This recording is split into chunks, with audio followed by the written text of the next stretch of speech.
Let's get this thing clear in one go.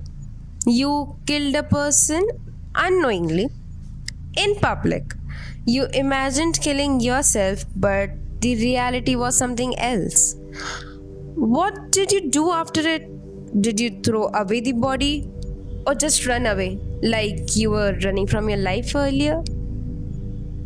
It it wasn't in public. Just beside the stair there was a narrow passage like area with a dead end. People just throw their trash there. I threw my sanity there.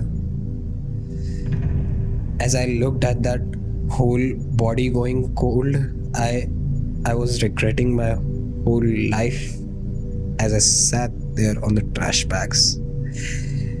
But I'm not stupid enough to leave the body out there.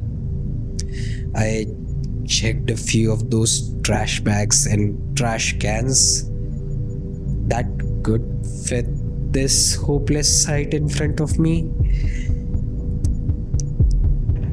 I just left from there, and on my way home I just thought of it.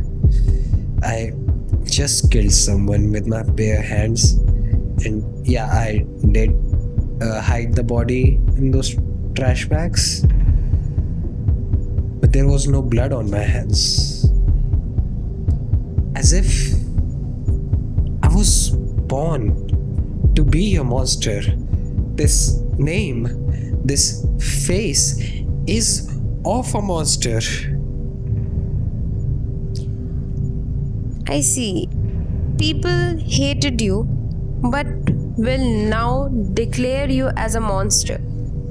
You did not do something like this because you wanted to, but the frustration you had in yourself or the hate towards yourself made you do it unknowingly.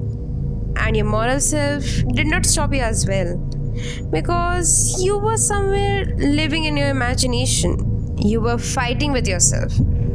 Deep down, you know if anyone or you were in your shoes, or even I, there would have been, I mean, situations like this, or where people must have done something crazy, which you just did, but it's not like it's something good.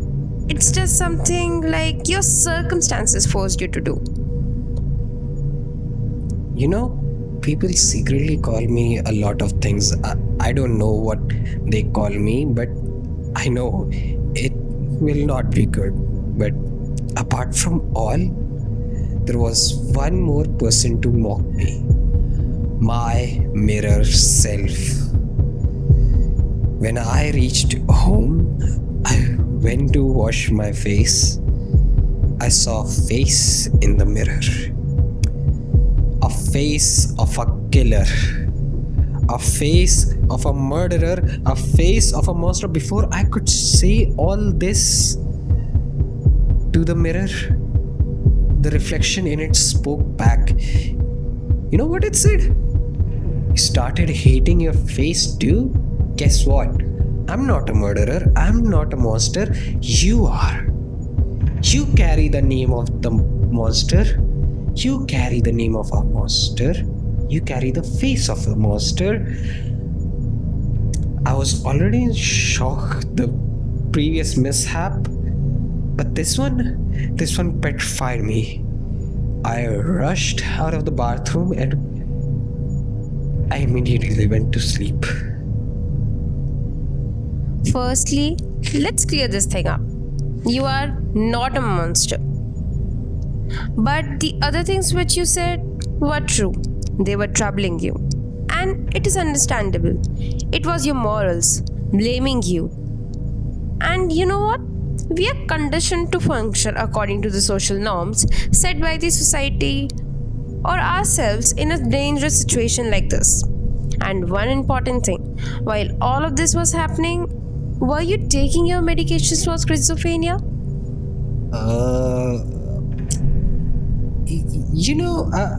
I was too withdrawn from my life after her death that I even stopped taking those meds. And might have even forgotten about that. I guessed it from a distance. You must have forgotten about all after your friend's death. It impacted you very much, very deep. I guess we both can see what caused this. There might be chances that even the person you killed was also your imagination. I wish that was true. But the next day, when I went to the office, I checked every newspaper. Every. For any mention of this incident. Article by article, word by word. But yet, I couldn't find any mention of this. I even went out of the office to check newspaper of other publishers, but still, I couldn't find any mention. Just when I was reading the newspapers of other publishers, out of nowhere, one of the senior officials came behind me and asked why I was reading the newspaper of another publisher. Like, they write some world changing headlines. Then I somehow managed to convince him that I read those newspapers to find what made them better and what was lacking in ours, etc., etc., etc., to convince him that I was actually doing my job. These people, I've been working under them for so many years. I wrote so many good articles and headlines for them, but they will never trust me. Never. Not even in the slightest, as if it was written in my face that I was born to be against the whole. No matter how much you help them or how much you stay loyal to them, they will just hate you. They will just hate you like you are a creep with whom no one wants to even talk. It's just the job roles that force us to talk, otherwise, they wouldn't even look at me. I understand that it's hard to keep up with your mental health in the work field, but I'm pretty sure he must be jokingly asking, don't take these things, like these tiny things, very seriously. Leave it. This work culture is very toxic, and the corporate world is just the right example to explain that. Now, leaving all of this behind, I will recommend you when you go home and again you are stuck in a loop, try to make something different. Maybe meditate for a while, relax, or if the thoughts are coming again and again, you may write it somewhere and try to forget them or like express what you actually feel. Writing makes people feel less. I hope you get that. And seeing the situation in your corporate toxic world, I know what you are going through.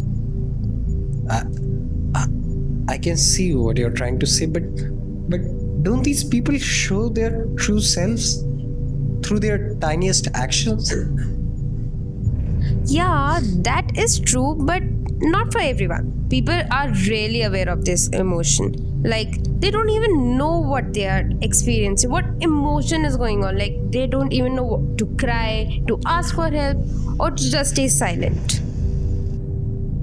The point is, it is very much like a half class conversation, filled for one and empty for others. He must be playing with you, just to ease out the awkwardness or to start a conversation. Or maybe you didn't understand the sarcasm or so. I see. Sarcasm. Just like my life has always thrown at me. In this case, you should be relaxed, like no news in the newspaper, no body found in the trash, no news regarding it, no one saw you doing. That's the main point. You're safe right now. Actually, they did find out. And how do you know that? I also felt relief when there was no mention of this in any newspaper. But just when I left for home and was leaving the metro station, I could see that a couple of policemen were investigating something.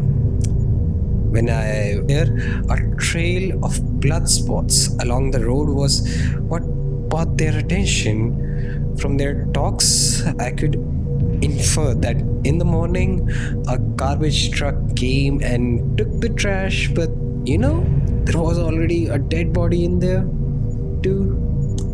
The dead body was crushed and the blood left trails wherever the truck went. They traced the trails back to where they started, and of course, you know where it all started. I see. The body was crushed, no fingerprints would be left, so they cannot arrest you with this crime. Until and unless they find some strong evidence to do so. I also thought the same. But upon hearing the later conversations, the body wasn't fully crushed. Whatever remained was sent for post-mortem. That night, when I went home, I saw the mirror. And guess who was there again? My mirror self. He said, just like a rotten apple makes the whole basket go bad, I was ruining the beauty of the city, which is the only thing it had. Once everyone get the slightest hint that this was my action, people will remember this face to never even mistakenly help these people again. What was his fault? What was his fault? Nothing. It was all mine.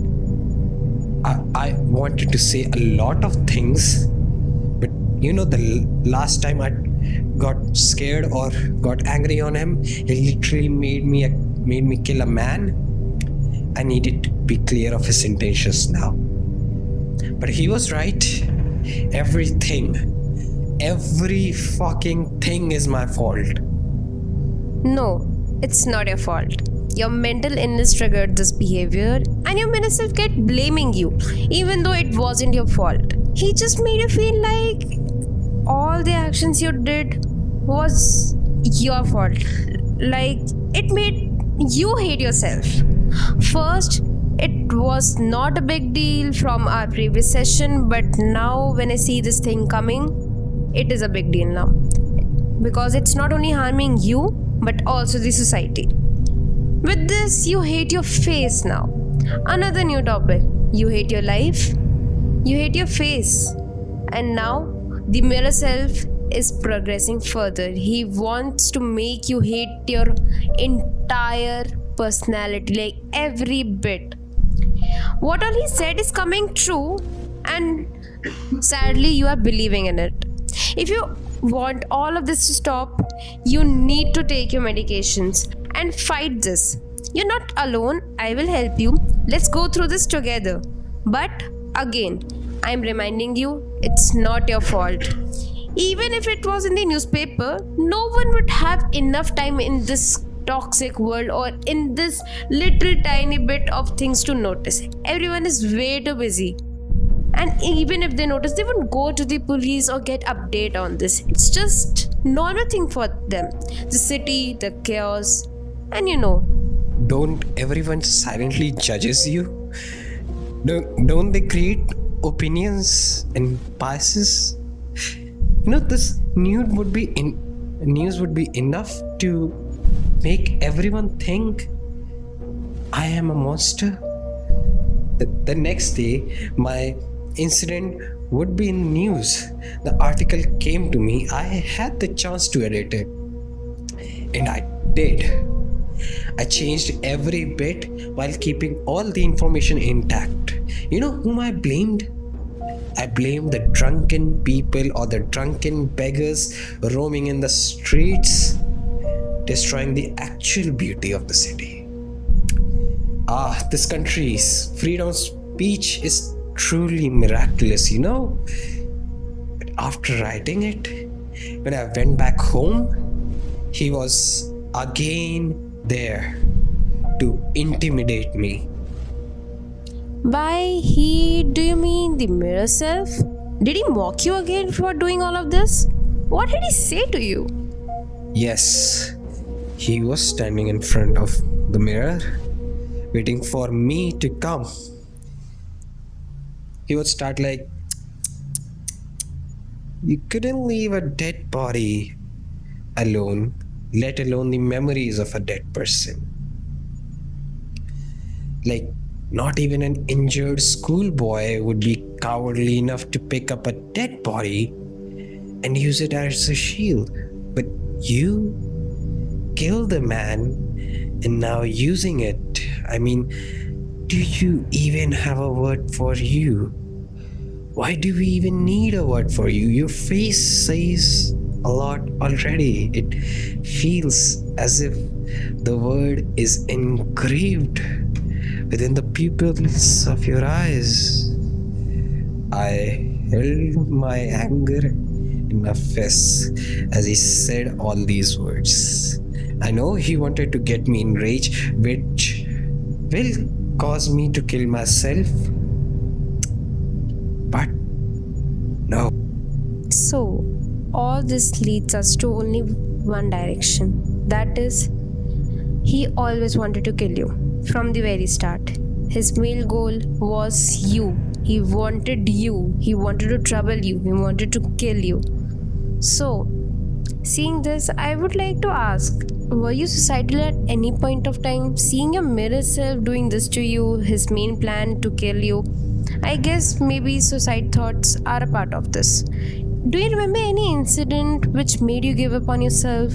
Or all this started with this, the mirror self, the point where he wanted to kill you? Is this the start, or have you experienced this kind of thing before? Well, to be honest, there were many of those moments, many where I just wanted to quit my life. I was just too troubled by everything going on. One of them I remember was when I was in my last year of university. I was getting no placements. My education loan was huge. My dad was already in an ultimatum. The doctors have given up on him.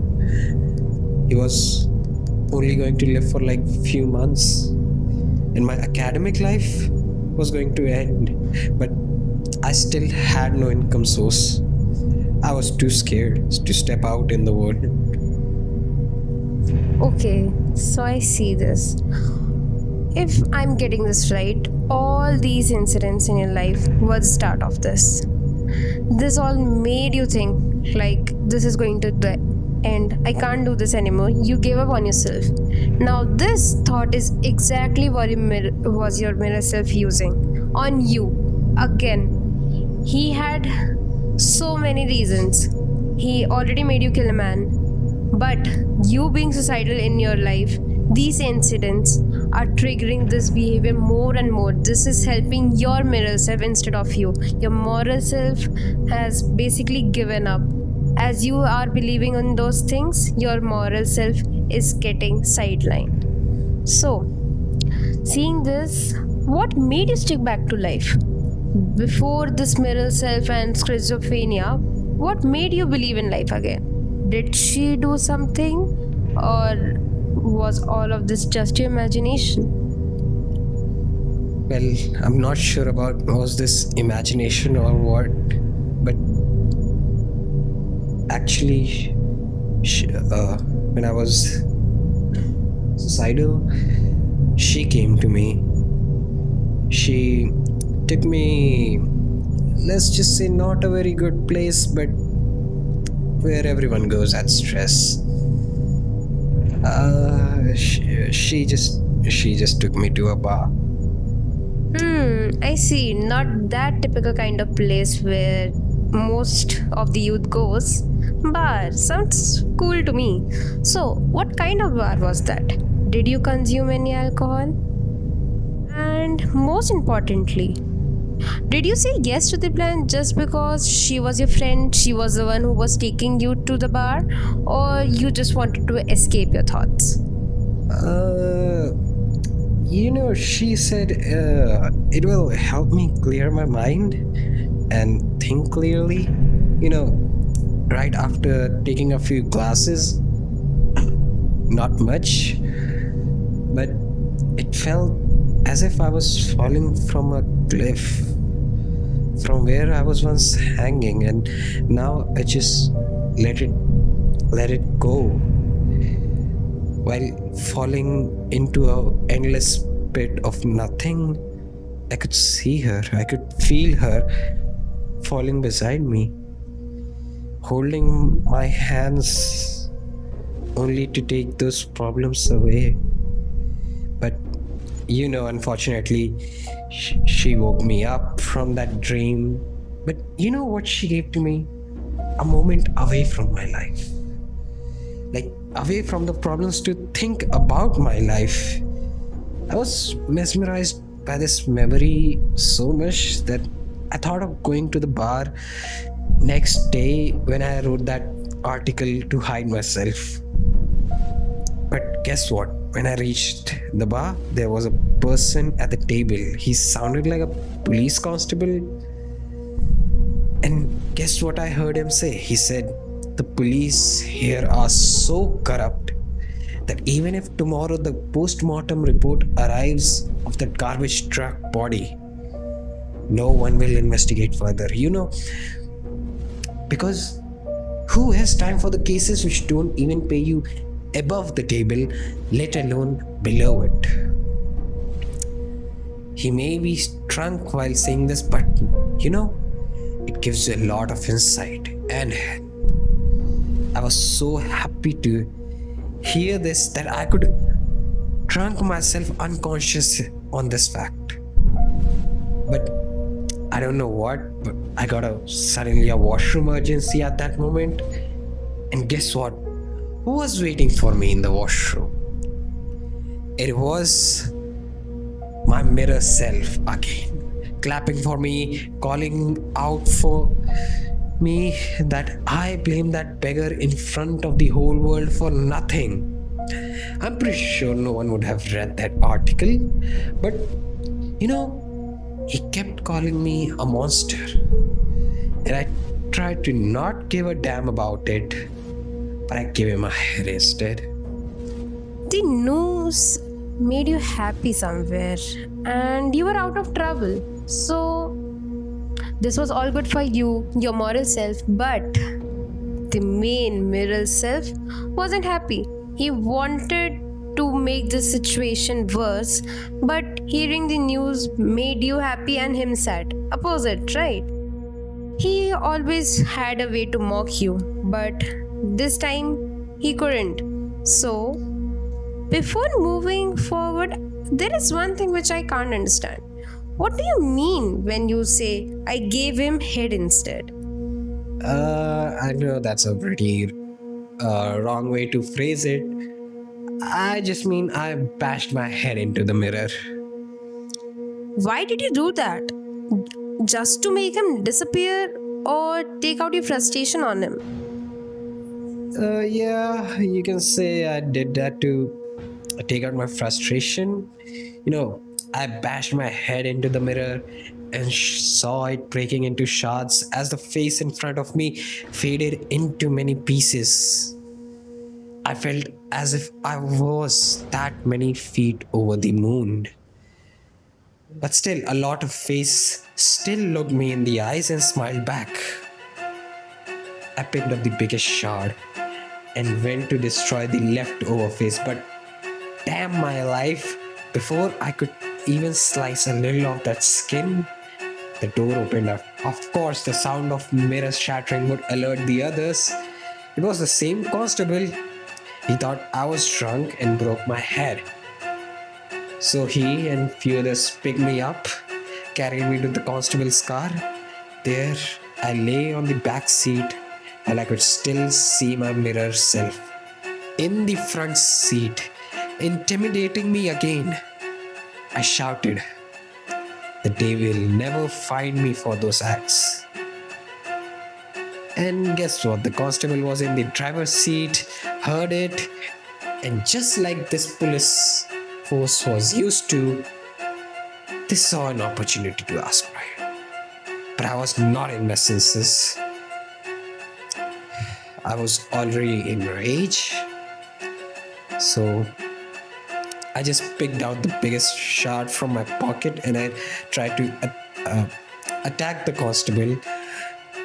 I put full force on his neck while pushing that shard into his skin.